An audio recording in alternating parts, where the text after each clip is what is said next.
In this section, we'll take a general look at the philosophy of the rationalist philosopher Leibniz, one of the important names in modern-age philosophy.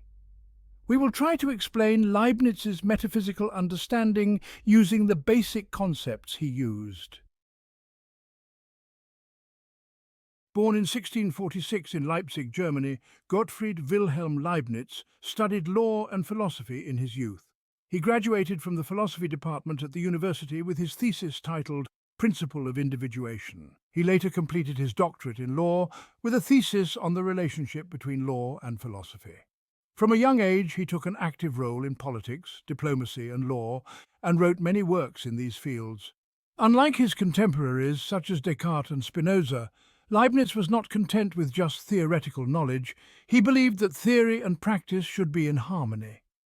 With his harmonious and versatile personality, Leibniz tried to reduce the differences between denominations, establish a union of academies, gather all scientific studies under one roof, create a universal language that would eliminate differences between languages and reconcile the religious perspective with the scientific perspective. In philosophy, he took the correct ideas of the philosophers before him and tried to establish a system that would eliminate the contradictions between them. Leibniz was not only a great philosopher, but also a natural scientist, engineer, linguist, historian, lawyer, politician, educator, and theologian. He brought great innovations to some of the scientific fields he was interested in, and made significant contributions to the development of others. Leibniz, who was also a great mathematician, developed differential calculus, which is still named after him in mathematics today. He also invented a calculating machine that can be considered the first example of the calculators we still use today. In his youth, he visited important centres of science and philosophy such as France, England and the Netherlands, and met with leading names of his time. He met with important philosophers and scientists of his time such as Arnauld, Malebranche, Boyle, Newton, Huygens and Spinoza. Leibniz, who could not realize most of the projects he worked on throughout his life, passed away in Germany in 1716. Although Leibniz wrote works in many fields, most of his philosophical works were published after his death. Some of Leibniz's works translated into Turkish are Discourse on Metaphysics, Monadology, Theodicy. Like most philosophers of the New Age, Leibniz tried to establish a systematic philosophy. He carefully studied the entire history of philosophy, starting from antiquity, and formed his philosophical system by drawing on past philosophical views.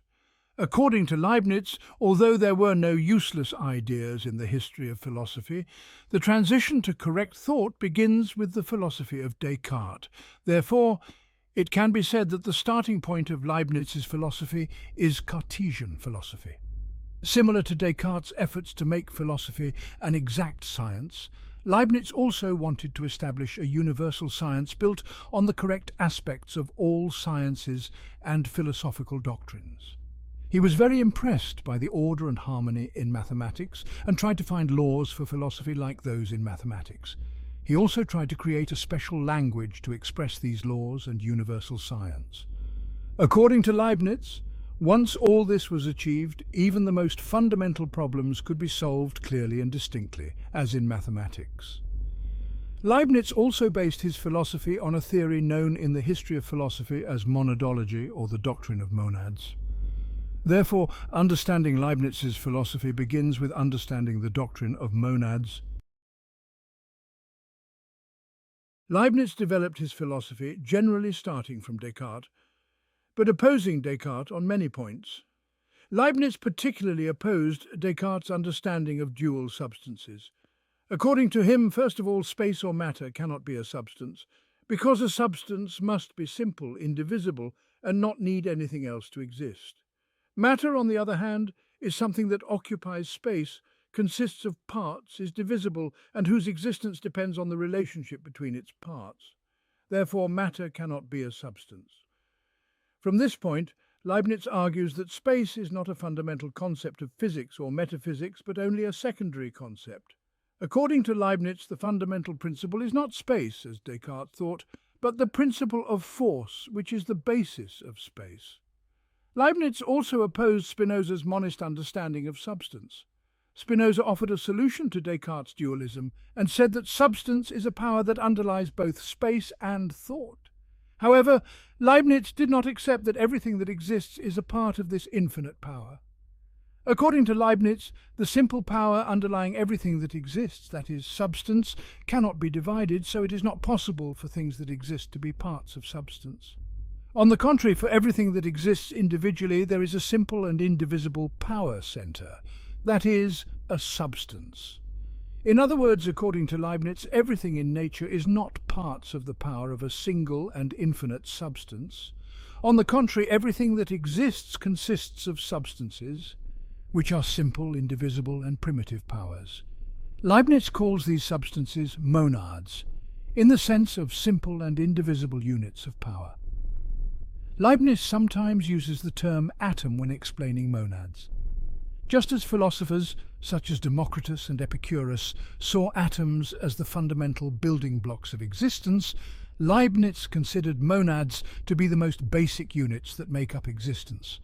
Monads, like atoms, are eternal and everlasting. They are neither created nor destroyed.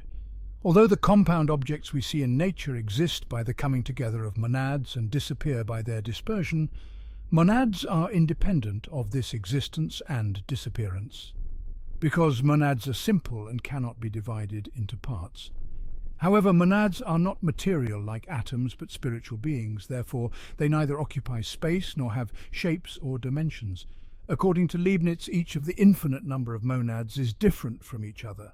However, since monads do not occupy space and have no shapes or dimensions, they differ from each other, not quantitatively, but qualitatively. In other words, according to Leibniz's principle of the identity of indiscernibles, two things that are qualitatively the same cannot be distinguished from each other and therefore will be identical, so each monad must be qualitatively different from the other. However, every distinctive feature that a monad has, or any change that may occur in it, does not stem from an external influence, but from an internal principle inherent in its nature. Each monad has a uniqueness that makes any influence from outside impossible. A monad never interacts with, mixes with, or becomes another monad, and remains itself forever. Leibniz expressed this feature of monads with his famous quote, "Monads have no windows through which anything could come in or go out." According to Leibniz, although monads which have no windows opening to each other are individual and different from each other, they still have certain similarities and common features. Each monad is similar to other monads in terms of having perception and inclination or desire as a spiritual being. Even the simplest monads, as well as the most perfect and most developed monads, are spiritual beings, and therefore have a certain perception and inclination. From this point, Leibniz concludes that in reality only souls exist, and these souls are placed in a certain hierarchy of competence according to the clarity of their perceptions. Just as monads have an infinite number of degrees of perception within themselves, there is also an infinite degree of difference between monads in terms of the clarity of their perceptions. The perceptions of lower-level beings, such as animals, are blurred, dark, and unconscious. The perceptions of higher-level beings, such as humans, are clear, bright, and conscious. Leibniz distinguishes between the animal soul and the human soul in terms of these two degrees of perception. While the perception found in animals is simply called perception, the perception found in humans is called clear perception or full perception, that is, apperception. According to Leibniz, all monads represent the universe according to their own capacity for perception. Or, in Leibniz's words, each monad is a living mirror reflecting the universe from its own point of view. In this sense, it can be said that each monad is a microcosm. However, since each monad is different from the other, each represents and perceives the universe to different degrees. For example, according to Leibniz, God, as the highest and most perfect monad, reflects everything clearly, distinctly, and in the most appropriate way. The monad corresponding to the human soul, on the other hand, represents the universe partially clearly and consciously, but lacks absolute clarity. As we move towards other beings in nature, the clarity of perception and representation decreases. In this respect, according to Leibniz, the competence of a monad's soul determines how clearly it represents the universe. According to Leibniz, since what we call body or matter is nothing but a blurred perception, for example, stones or minerals in nature are the lowest level monads. According to this hierarchy of competence that Leibniz establishes among monads, the material element in a monad corresponds to passivity, while the spiritual element corresponds to activity and the power to act. Leibniz's distinction of a difference in perception among monads can be seen as a solution to the problem of the relationship between mind and body. So much so that Leibniz accepted that everything that exists is partly material and partly spiritual to the extent of the competence of the monads that make it up. Therefore, just as the mind and body are not completely separate from each other, there is no fundamental or categorical difference between the spiritual and the material. Moreover, Leibniz, who neither accepted Cartesian dualism nor Spinoza's understanding that identifies the mind with the body, stated that there is a fundamental similarity between humans, animals, plants and minerals, and accepted that there is no absolute disconnection between different types of beings.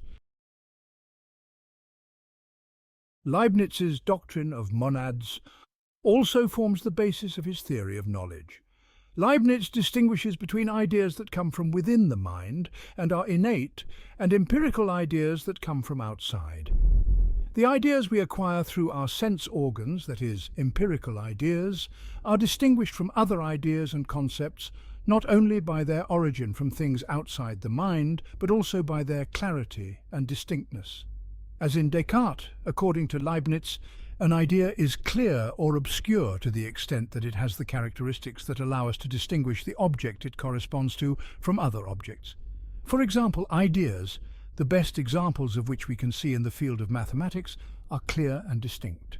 Ideas such as colour, taste, sound and smell are obscure. According to Leibniz, monads are competent to the extent of the clarity of their perceptions, and the things we call body or matter are actually nothing but blurred perceptions of non-material things. Therefore, the clear and distinct counterparts of obscure empirical ideas such as taste, sound and colour must be innate ideas such as form, shape and size. Therefore, Leibniz argued that all clear and distinct ideas are innate ideas originating from within the mind.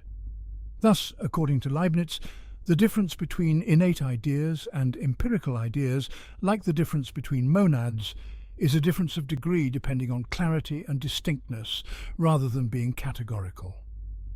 Leibniz presented his understanding of innate ideas in his work, New Essays on Human Understanding, which he wrote against the blank slate, tabula rasa, concept of the famous empiricist philosopher John Locke, and which has not yet been translated into Turkish. On the other hand, Leibniz also makes a distinction between truths. He expresses this distinction in his work Monadology as follows. There are two kinds of truths, truths of reason and truths of fact. Truths of reason are necessary and their opposites are impossible. Truths of fact are contingent and their opposites are possible. According to this distinction, necessary truths, such as the truths of mathematics, are based on the fundamental principles of logic, the principles of identity and non-contradiction. Therefore, a necessary proposition is a truth whose opposite is impossible to think or whose opposite, when thought, will lead us to a logical error. However, the opposite of a truth of fact can be thought without falling into any logical error. For example, using the expression "the sun might not have risen today" in relation to the fact "the sun rose today" does not contain a logical error. However, according to Leibniz, although facts may seem contingent or not necessary, they are just as necessary as the propositions of mathematics. However, the reason why these are necessary is not the principle of identity or non-contradiction, but the principle of sufficient reason, that is, the principle that everything that exists must have a sufficient reason. Thus, according to Leibniz, a necessity that cannot be explained by the principle of identity or non-contradiction is explained by the principle of sufficient reason. The principle of sufficient reason can be seen as a teleological principle that Leibniz defended against the mechanical understanding of the universe that prevailed in the New Age. The teleological, that is, purposive understanding of nature, whose foundations were largely laid in antiquity, and which assumes that nature operates towards a certain purpose or purposes, lost its influence in the New Age. New Age science and philosophy largely have a mechanical understanding of the universe. According to this understanding, everything in the universe operates under a mechanical necessity. Leibniz did not fully accept the mechanical understanding of nature, which began to dominate philosophy largely with Descartes, and to a certain extent defended the organic or teleological understanding of nature that has continued since Aristotle. In this direction, he made great efforts to reintroduce this principle, which was excluded from philosophy in the mechanical understanding of the universe of his time, back into philosophy. Leibniz expresses the principle of sufficient reason as follows: no fact can be real or existing, no statement true, unless there is a sufficient reason why it is so and not otherwise, even though these reasons usually cannot be known by us.